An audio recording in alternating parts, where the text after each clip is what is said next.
Hello, and welcome to Enlightened Empaths, your community for the spiritually awakened. This week, we're continuing our series on narcissism to focus on the narcissistic partner. Joining us to explore this topic is Dr. Les Carter, who's a psychotherapist, author, and speaker. You'll definitely want to check out his books, When Pleasing You is Killing Me, The Anger Trap, and Enough About You, Let's Talk About Me, How to Recognize and Manage the Narcissist in Your Life. He's the founder of Marriage Path, a comprehensive and effective approach to relationship restoration, and has a fantastic YouTube channel called Surviving Narcissism. I am such a huge fan of your work, Dr. Carter, and I am so delighted to welcome you to our show. Oh, Samantha, the pleasure's mine. Thank you for having me. Yay! So since we started this series, Denise and I have received so many emails from listeners basically saying, wow, those episodes are really resonating with me. I think I'm married to or dating or in a relationship with a narcissist, but I'm not sure. Can you tell our listeners what are some telltale signs that they are indeed engaging with a narcissist? Okay. Well, let's just let me give you a quick little overview of what I am thinking of when I use that term, narcissist. There are multiple behavioral and attitudinal kind of signs. First, a narcissist is someone that must be in control. They have a very high level of control. Now, sometimes it can be of a very open, overt kind of a variety where they're bossy and forceful and pushy.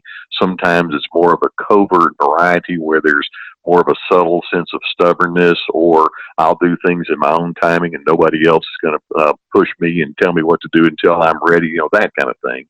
In addition, you have low levels of empathy.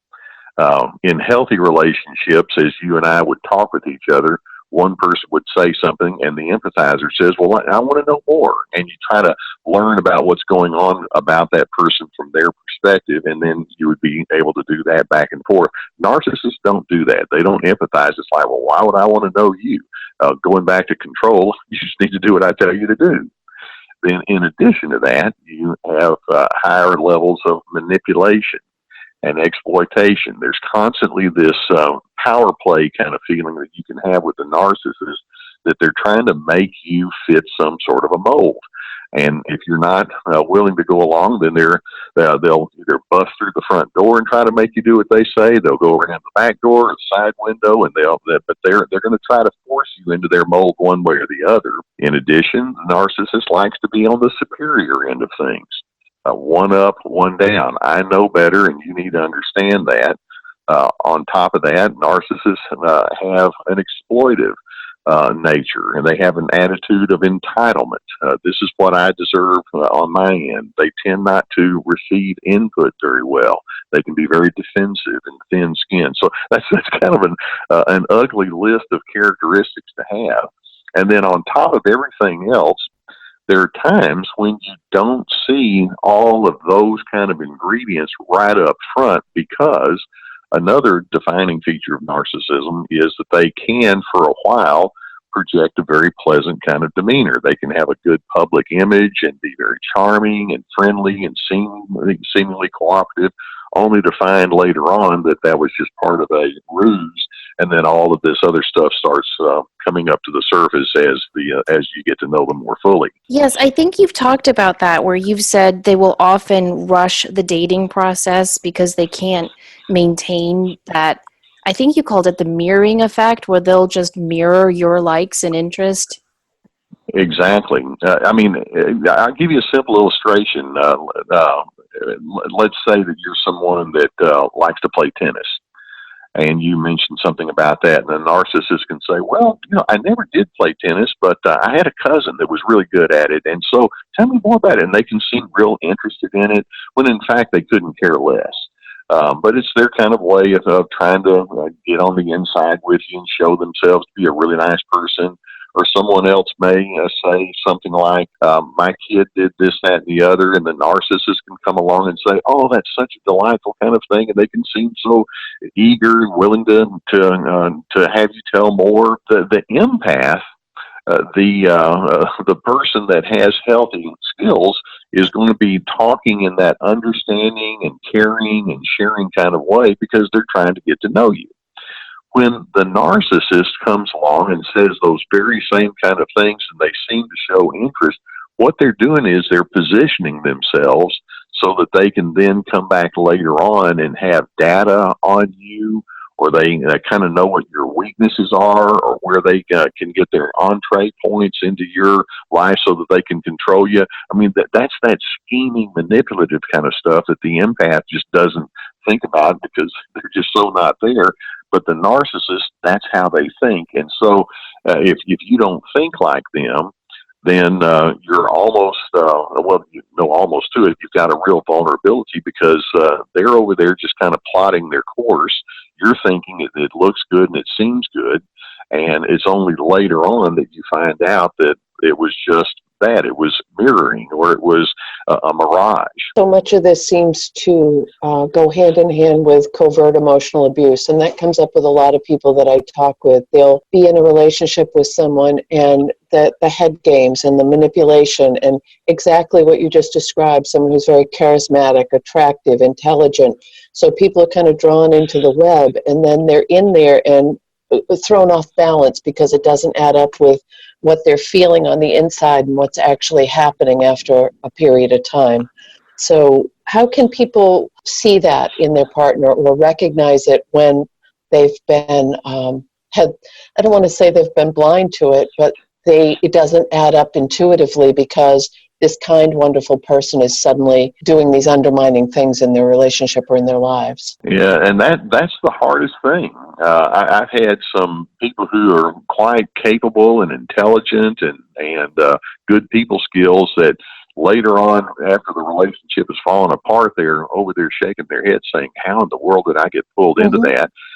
And one of the things that I say is, first of all, don't kick yourself or fault yourself for having gotten pulled in by a narcissist scheming style, because some of them are very good at what they do, and you're just kind of thinking, like I say, like that normal person.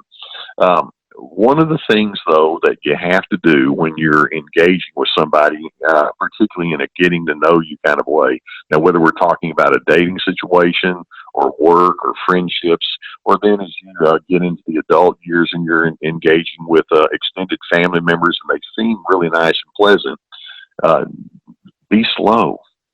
Take your time. Narcissists can be good for a while, but eventually that wolf that's in sheep's clothing is going to shed the sheep's clothing and the wolf is going to come out. And so you have to kind of check your neediness level and make sure that you're engaging with people rather than thinking, oh, good, this is somebody that likes me and loves me. I'm just going all in with them. You've got to have your own inner stability and your own inner peace that already exists, as opposed to thinking, oh, if I can just get that right person to be my friend or to be kind to me and be helpful, then my life is going to be complete. You need to have a certain amount of completion from the inside out that you already possess. And therein lies some of the problem, because many times we go into our primary relationships with a certain neediness leading the way, and that can get us in trouble. That's such great advice, because the narcissist can't wear the mask that long. So if you wait, you will get the clues and tips you need. But if you've already overlooked those cues and tips and you're waking up and you're realizing, oh my gosh, I'm in a relationship with a narcissist, what are some things people can do to protect themselves and learn to deal with this while they're waking up? Like, one of the techniques I love where you say, how do you argue with a narcissist? You don't. Right. So what are some things? Well, I was about to say, can I answer your question with a don't? When you say, what do you do when you realize you're dealing with a narcissist? Keep in mind that at the top of the list of narcissistic characteristics is their craving for control. And so they're all about trying to get the final word and forcing you into a mold. One of the worst things that you as an empath can do as you see it is you can go into a counter control mode. For example, there may be times when a narcissist is being pretty argumentative and overbearing, and before you know it, you're argumentative and overbearing. And you're going toe to toe and saying, well, I hate it when you do this, and then you try to convince them that they need to do otherwise. And of course, I would ask, yeah, and every time you go into that counter control mode, how well does it work? And of course, the answer is not at all. They just go into their even more forceful style. You'll lose every time. And so, having said that, when you begin realizing you're dealing with somebody who has narcissistic traits, and this may sound kind of counterintuitive, you start with the notion that says that person is totally free. They get to be anything they want to be, and it's not my job to make them anything other than what they are. And when I say counterintuitive, what I mean is there's this voice screaming inside of your mind that says, "But I don't want them to be that." And my response is, "But they are." And so, rather than thinking that it becomes your job to reform them or to make them see the light, you start with the notion this person is kind of, they've got their own agenda, and the best thing I can do is stay out of any kind of effort to arm twist them. I've got to learn how to have my own sense of healthiness from the inside out, with or without their cooperation.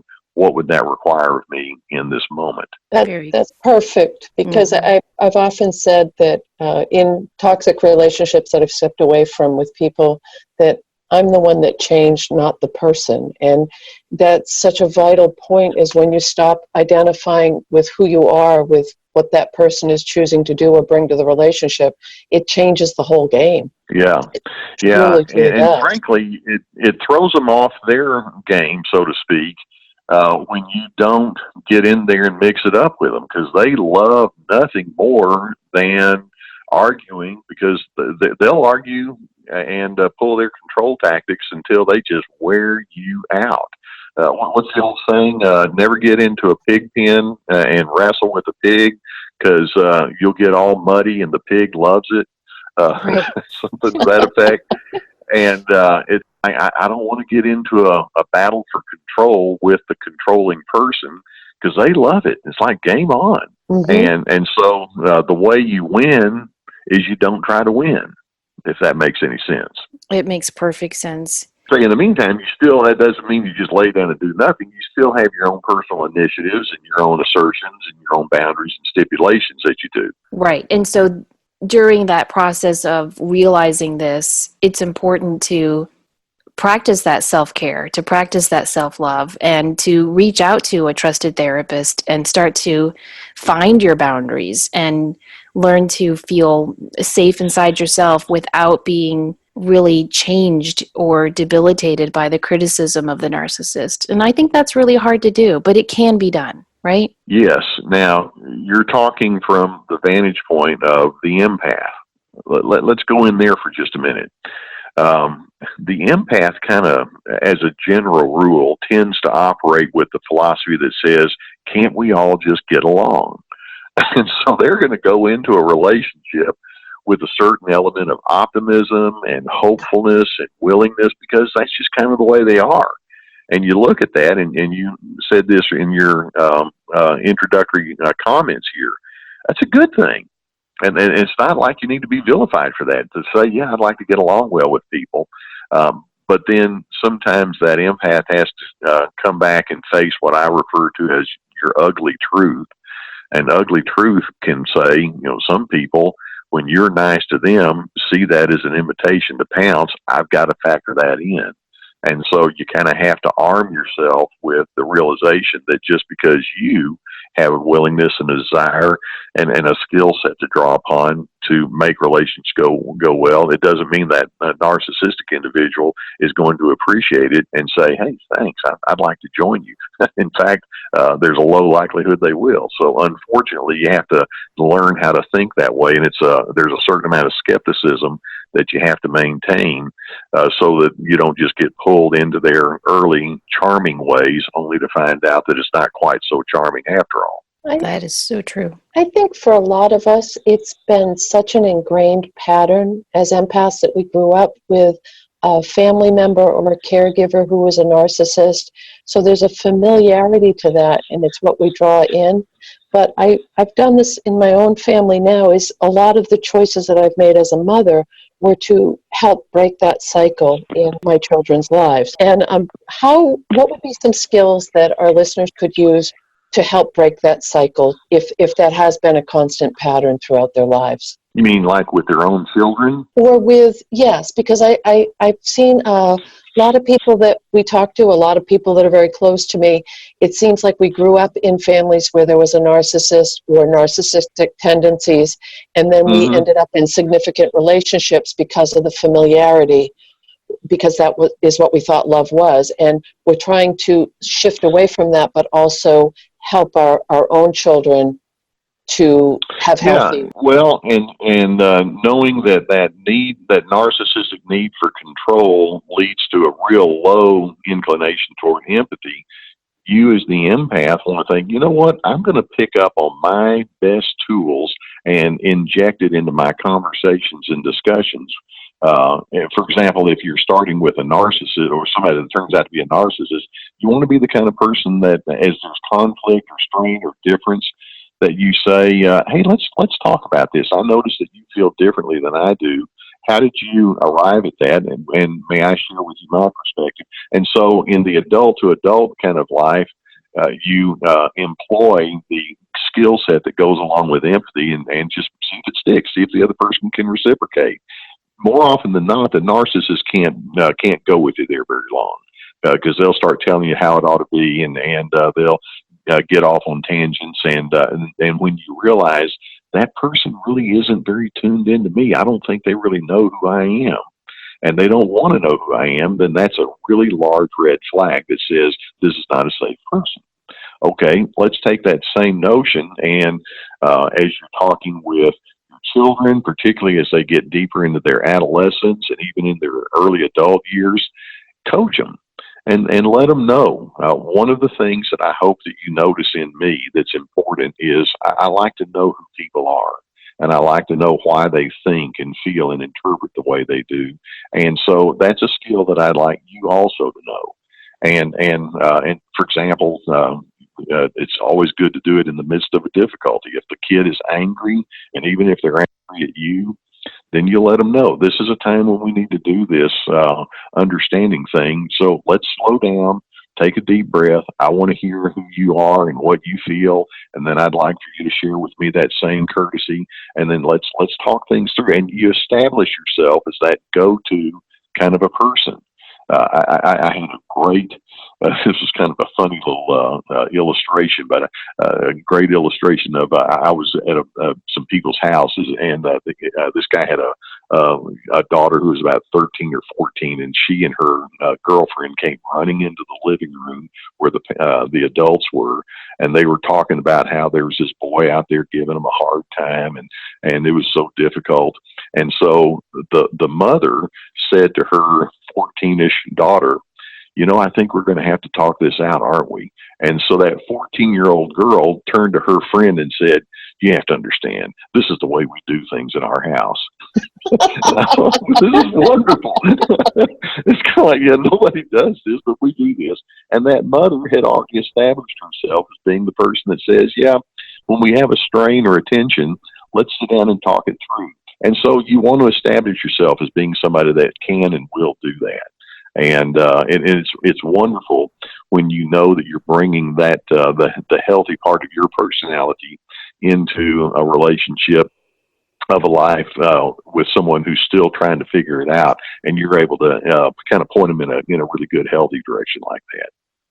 Well, and that goes back to talking about it. I feel like narcissists have thrived for so long because nobody talked about it for a long time. And I think when parents are able to say, you know, yes, your parent loves you, they're a little narcissistic, they're selfish, but, you know, let's talk about how this makes you feel and kind of just shed some light on it and bring it out in the open. It helps to give that child permission to say, yeah, I feel kind of weird when Dad only talks about himself, or Mom is always putting me down, and yeah, I think that honesty is crucial. Oh yeah, and you kind of need to establish yourself. Like you mentioned that many empaths grew up with a narcissistic parent, and so the narcissistic parent is going to just be a teller. Let me tell you what. And so as you get into your adult lives, I'm hoping that you have that antenna out that says, I'm going to watch for other tellers. And if that's the predominant way, that a person seems to communicate, that person's not going to get on my inner circle with me. I don't want to do that. I want to engage with someone that says, "What do you think?" Or "I've got a thought, but I'd like to hear from you as well." Or "I can tell that really seemed to upset you. Let's figure out why that is." And then of course you want to be that kind of person that does that. It's you establish the foundation, you establish the pattern, the model to go with, and then as other individuals can go with you in that same thing, that's the kind of person you want to engage with. And then if you have younger people underneath you, then you wind up giving them the example worthy to be followed. As far as, and this is not technical or professional, but just that worn down feeling. So a lot of people that are in a relationship with a narcissist, and you had mentioned earlier before we got on the air that there is a spectrum to narcissism, and I love that analogy because it's so spot on, but it also highlights that there are nuances to this that we might not see as clearly as if someone is a blatant narcissist. But and we can talk about self-care, and we can talk about boundaries, and we can talk about, but I also know in the midst of it, when you're full-blown in that relationship, what are some things that can help an empath find that strength to set the boundaries, or to realize they are enough? Because after so long of being worn down, that's a really difficult. Yeah, well, let's begin with a fundamental understanding about humanity. A flaw that a narcissist has, and you're correct, narcissism is a pattern on a spectrum. Some people are, if we can do this and say, on a scale of 1 to 100, some people are in that 95% range where they're going to respond to a whole lot of episodes with a whole lot of that control and bossiness and insensitivity. They're way on down the end of that spectrum. Some people might be at the 80% level. It's pretty strong and very dominant, and so they're not very healthy. Some people, they're kind of down at the 62% level. It's there, it's kind of prominent, but sometimes they have the pleasantness that goes. And then you have some people that are down at the 40% level, and the really healthy ones are down around 20% or so. I mean, if you can think about it that way, we all have certain moments where we go into our control mode, or we can sometimes miss a person's emotions, and we speak with a bit of insensitivity. So we each can have that propensity. But the good news is that those of us who are really growing understand that, we see that, and then we do something healthy about it. The narcissist just doesn't do anything healthy about it. They just keep rolling on. So as you're trying to figure out how best to respond to all of that, then it's a matter of knowing that there's we all have some elements here. The narcissist is the one that you see who is constantly trying to get on the one-up side. And what I was saying, let's take a look at human nature. No human being really has the right to hold themselves in a superior position over another human being. And so if you've been the empath and you've been on the down position from that narcissist dominance, and they keep you down and they keep themselves elevated at your expense, first you need to just reorient your thinking and acknowledge that person who tries to be superior is wrong. I don't mean that to be condemning. I don't mean that to be harsh or mean-spirited or judgmental. It's simply wrong. Healthy relationships start with the sense that says every human being deserves worth and equality. And in fact, you mentioned my Surviving Narcissism channel. I have another one that's just called on YouTube. It's called Dr. Les Carter, and I pick up on Dr. C. DRC stands for dignity, respect, civility, and that's kind of a mantra that I have. And let's acknowledge that every person deserves dignity and respect, and I want to be civil. And so as you have what you know to be a wise and a well-chosen way of thinking, then you stand in that. And then when the narcissist says, let's play the one-up, one-down game, and you're going to be in the one-down position, in your mind you can decide, you know what, you may play that game all you want, but I'm not playing it. Sorry, I'm out. And so you go on with your sense of well-being, and you just opt out. You don't play it. And so it's a pattern of thinking first that has to be in place so that it then can translate into the proper kind of behavior. Oh, I love that. I love that acronym too, DRC. Well, actually, now this seems kind of cheesy. I want to get coffee mugs and put it on there. Oh, I Something, don't think anything that's that just cheesy. says that, that's what I want to be. I want to stand for dignity, respect, civility. And as the empath, it's like, oh yeah, I'm all over that. I want to do that. And so the narcissist is like, yeah, dignity, respect, civility. You need to give all that to me. And so they think of that, but from a very different angle. Exactly. Well, let's talk about that bond or that magnet between the empath and the narcissist. I've heard you call narcissists troubled souls.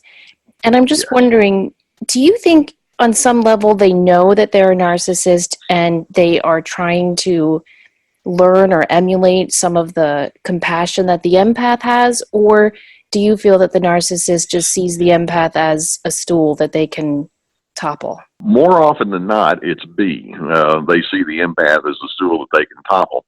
I get asked that question a lot. Do narcissists realize that they're narcissists? And my general answer is probably no. Because if you were to say, I think that you're acting in a narcissistic way, they're going to hear an insult. And it's like, nobody insults me.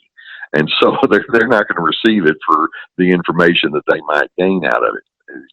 Narcissists begin life in their early years, let's say as early as 4, 5, 6, 7, 8 years old. Somewhere way deep back in their earlier history, they realized there are the ones who are on top and they're the ones who are on bottom. They're the ones who get to call the shots and they're the ones who get told what to do. And as they're observing how things work, they start conniving even way back then and trying to figure out how can I not be the one who's down there on the bottom. And so over time, they try to figure out how to be that superior person. Now, many of them, it's like they go into achievement mode. And they just try to be the best and make straight A's or be the star athlete or something like that. And then they can, at the end of the day, say, see how terrific I am. Many of them also go into high opinion mode.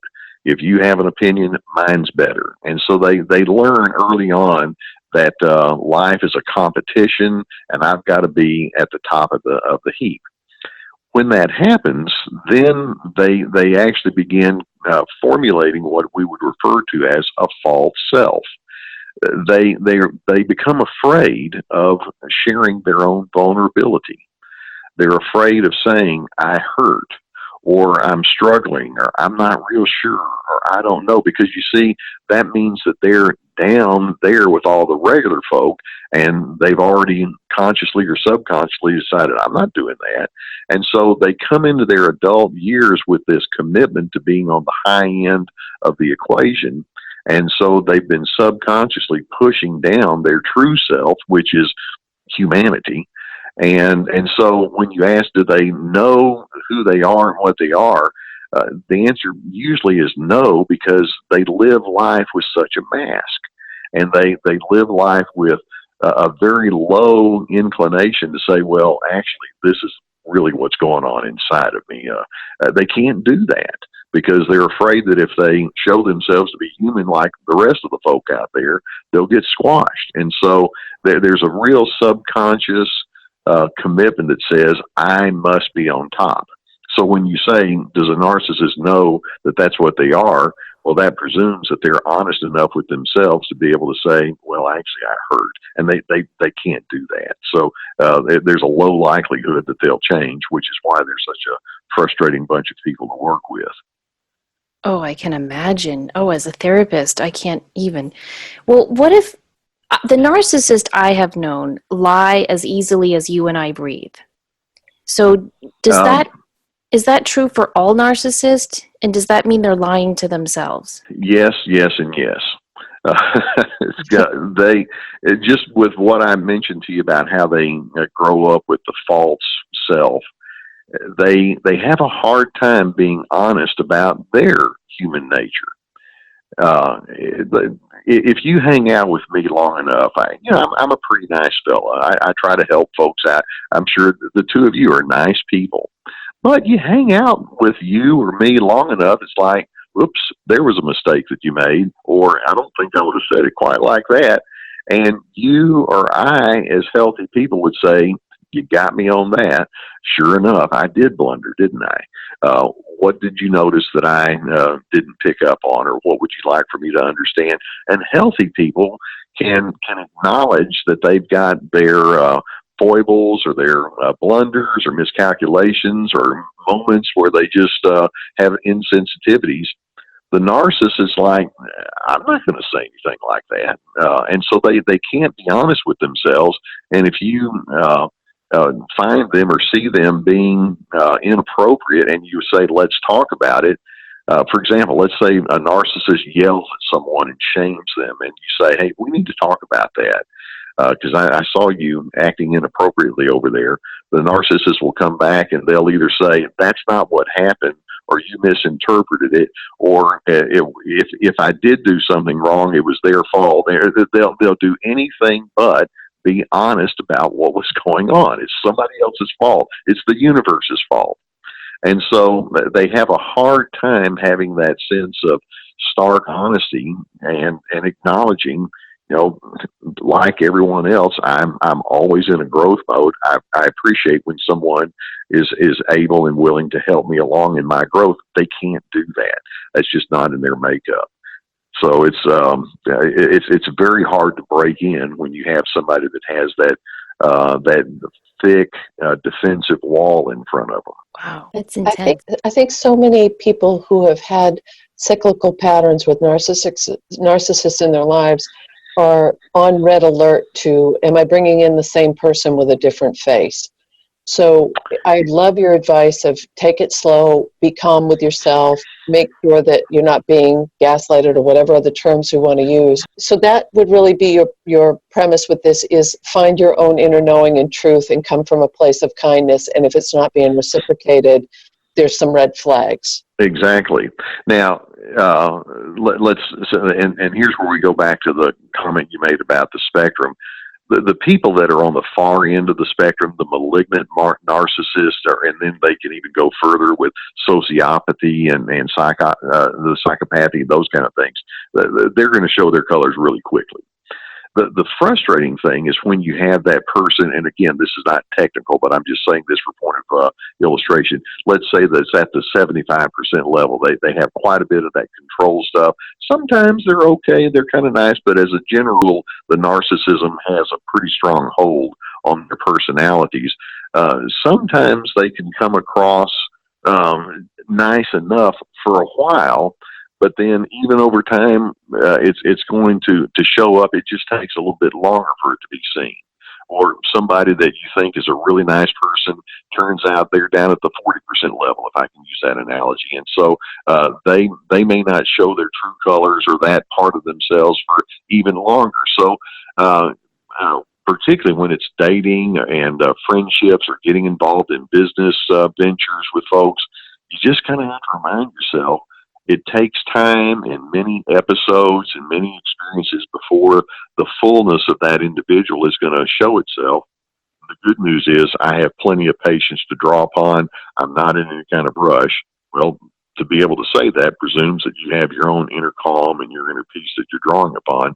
And that's what the empath has to anchor down on.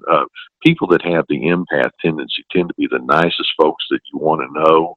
And they're helpful, and they appreciate beauty, and they appreciate goodness and joviality. But the one thing, as you have insinuated, is they've got to be kind of careful about making sure that they keep their boundaries up and they don't allow themselves to get so optimistic that they play into the schemes of that controller. Right, or under the belief that they will change, because you've said many times narcissists do not change. Yes, or another way that I put it is when you have a relationship and one is more positive and the other is more negative, the negative one wins. And, by win, I mean that they ultimately become the ones who calls the shots, because the more positive person doesn't feel the need to do that. So, anyway, so you just have to know what you're dealing with, and what human nature can lead to. So if someone's getting ready to leave a narcissist, what are some things they need to do? I mean, obviously, if it's a malignant narcissist, there could be the potential of some backlash.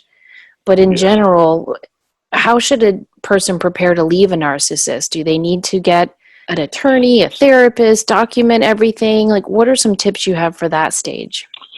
Yeah, and it all depends on the nature of the relationship. If it's dating or marriage, if it's a business relationship, or if it's a social situation. So each of those kind of scenarios is going to have a different strategy, if you will. Let's start with a don't first, and that is, don't go into um, punishing mode towards the narcissist. You might say something like, "Hey, you know what? You've made my life miserable for all this time, and I've got a thing or two to show you." And you can try to go into that, and all you're going to do is just get down in that mud pen with the pig when you do something like that. Having said that, then what you do is you develop your own strategy privately. I know that this is a person that is not healthy for me. Any attempts that I've made to talk it through with that person just makes it worse.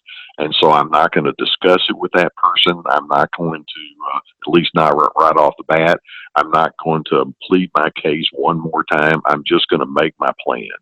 And if it means that you have to move out, or if you're just going to cease being with them socially, or whatever it might be, then you go ahead and begin implementing that plan. And then you draw in people who can help you with that plan as is needed. If it's in a marriage, if you have to get an attorney's help, or if it's in a social situation, if you need to get yourself with a different kind of social group, things like that. But you go ahead and formulate your plan, and you don't give the narcissist permission to do battle with you. Now, they will eventually, once they find out what you're up against or what you're doing, they will try to come against you. But you have to hold firm and just have a real strong sense of resolve. And you mentioned, do they need a therapist? Well, they probably, the person who's exiting from a narcissist needs somebody who's going to be an in the know support system for them. And so that's kind of keep them anchored and keep them on the path. Remember why you're doing this. Remember what you're doing this for. Remember where you're trying to go. And so, but you have to do it in a sense that says, I'm resolute about this. I'm tired of hurting. That's really great advice. I always equate that to, putting yourself in the driver's seat.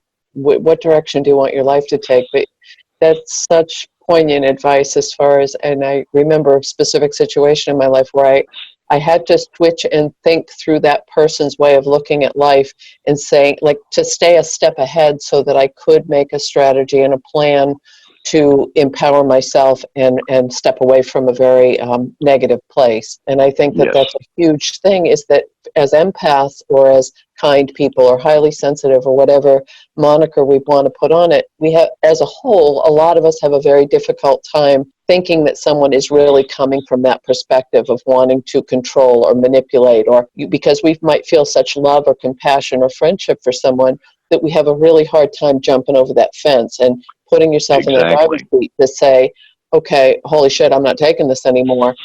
You have to keep a step ahead, and that's not easy work. Well, and like I said a little earlier, the empath operates with the mantra that says, can't we all just get along? Right. And the narcissist will say, sure, I'll be glad to get along. And what they mean is, do it my way. And so when you finally say, I'm breaking through from that, I'm not going there anymore, it just feels so counterintuitive to the empathic way of life. And it is, because it's acknowledging a certain defeat. It didn't work. And who wants to say I'm defeated? But it's kind of like, if you can use an entirely different thing. Let's say you're in the stock market and you had a stock that was doing well, but then it just keeps losing money. Well, at some point you sell it and you have to just move on and take your loss and go. And it's the same thing. We're talking of a much more substantial nature in the relationship market. Sometimes you have to take your loss and move on, and it feels uncomfortable and awkward in the moment, but you have to think big picture and know that sometimes you have to pull back so that you can move forward. You know what image has always helped me with that, Dr. Carter, is I'll think about me and the narcissist having a tug of war over a big muddy pile. And if I just let Right. go of the rope and walk away, they fall in the mud, not me. She said, "Yeah, that's a good analogy. I'm not playing that game anymore. You can do the tug of war. You win. That's You're right. also the one in the mud." I just Yep. think that's helpful to remember. And you know, a lot of our listeners, they have, because I'm honest, I love my therapist. I think everybody should be in therapy. And I've gotten so many emails from people saying, "Oh my gosh, you talk so openly about that. Aren't you embarrassed?" So could you just tell people a little bit about going to a therapist and how it's not a bad thing at all? Um, well, of course, me being a therapist, no, not at all, is it? First, let me just say from a therapist perspective, when somebody comes into my office and says, "I'm hurting and let me talk with you about why," it's such an honor for me to be on the same team as somebody that says, I want to grow. And whenever people tell me some of their painful stories, I feel like I'm there standing on hallowed ground with them. It's like, what an honor it is. And having the ability to be open with somebody, unfortunately, is not as common as it needs to be inside of families or marriages or close friendships. And so, if you've had a great lack of that safe kind of relationship style that where a person says, "Yeah, I really want to talk things out with you," and you haven't been able to get that inside your family of origin or marriage or some of your friendships. Well, we therapists, ideally, when we're doing our work well, we want to set a pace or set an atmosphere that says, "Here's a place where you can be you." And let's see if we can figure out what it means for you to discover the healthiest and the best you, and where you're going to go with that, and what kind of things you're going to need to remove so that you can not be hindered in that effort.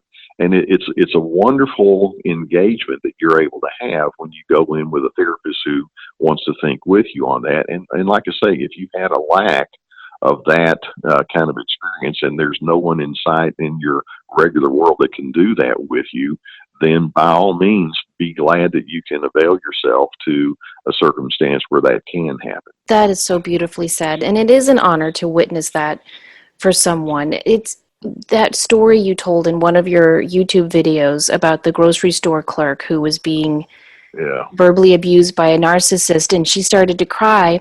And you thought she was crying because the man had been so mean to her, but she said, "No, you're the first person who's ever stood up for me." And Yeah. that's kind of how I look at therapy sometimes. It's like having a cheerleader in your own corner. Yeah, yeah, and when I go home at the end of the day, and my wife says, "Well, how was your day?" It's like, well, how do I answer that? Because I hear so many stories. Right. But it truly counseling, when it's managed properly, it's something that can bring out the best in you, and it teaches you how to live life with a sense of goodness and decency. Again, I go back to dignity, respect, stability. We learn those kind of things, and we learn how we got in the other direction that did not serve that well, but we learned how to turn that ship around and go in the better direction. And that's what it's all about. I love that. Well, Denise, do you have another question, or do you want me to wrap? No, I am Okay. just so very grateful for this conversation. Thank you. Well, it's been my pleasure being with y'all. I have to tell you, Dr. Carter, so Denise and I did a show on narcissist, like early on when we first started the podcast, and now we're revisiting it. But back then, a listener emailed me and said, "Loved the topic, keep doing it. If you want to learn more about it, please check out this YouTube video. He's called the Dr. Phil of YouTube." I just wanted to know if you knew that that's what you're called. No, I didn't. Okay, here's the funny thing. Dr. Phil is, I think, 2 years older than me, and we went to the same graduate school. Oh, wow. And I do get quite a few comments about my accent, and it's like, well, it's the only one I have. And It's like, you talk just like Dr. Phil. It's like, well, he grew up in the same general area as I did, I guess so. And we went to the same graduate school. I didn't know him. I knew his name. And when he got famous, it's like, wasn't that guy, that used to do this? And so there he is, and here I am. Oh, see, And I don't think they call you the Dr. Phil of YouTube because of your accent. I think, yeah, Dr. Phil is called the Tell It Like It Is, Dr. Phil. That's how I yeah, look at it, because I feel like you don't sugarcoat things, but you're also not in people's faces. You just put very difficult concepts in really simplistic, easy to yep. understand, practical ways. Um, my core philosophy says I want to talk straight with you. I want to talk truth with you. And as I do, I want you to feel like you're going to be able to walk away with your dignity still intact. In other words, we can be directed with each other, but we can do it respectfully. Or we can be direct with each other and we can be rude. So I'd rather be respectful. That's kind of the way Exactly. I like to be talked to. Back to the DRC. Get that coffee mug. I will buy one. You got me inspired. I may actually have to do that. Okay. So All once right. again, everyone, please check out his books, When Pleasing You is Killing Me, The Anger Trap, and Enough About You, Let's Talk About Me, How to Recognize and Manage the Narcissist in Your Life. He also has the 2 YouTube channels, Surviving Narcissism and Dr. Les Carter. And you can go to his website, drlescarter.com. And you have a lot of great videos on your website, and anyone can check those out, right? Yeah. I've got some video workshops. I actually have a one we're working on right now called Free to Be.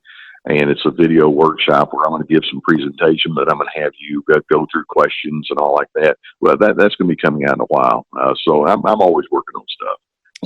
You're busy, but we're very, very grateful. And we hope you'll come back on our show and talk more about empaths and how we can learn to survive and thrive and still be kind, compassionate people. It's been my pleasure to be with you, and I just hope nothing but the best for you and your audience as you go forward. Sounds like you got a good thing going here. Thank you. Thank you you. so much. And thank you, everybody, for listening. We hope you have a great week. Don't forget, as always, to show up, do great work, and share your light. Take care.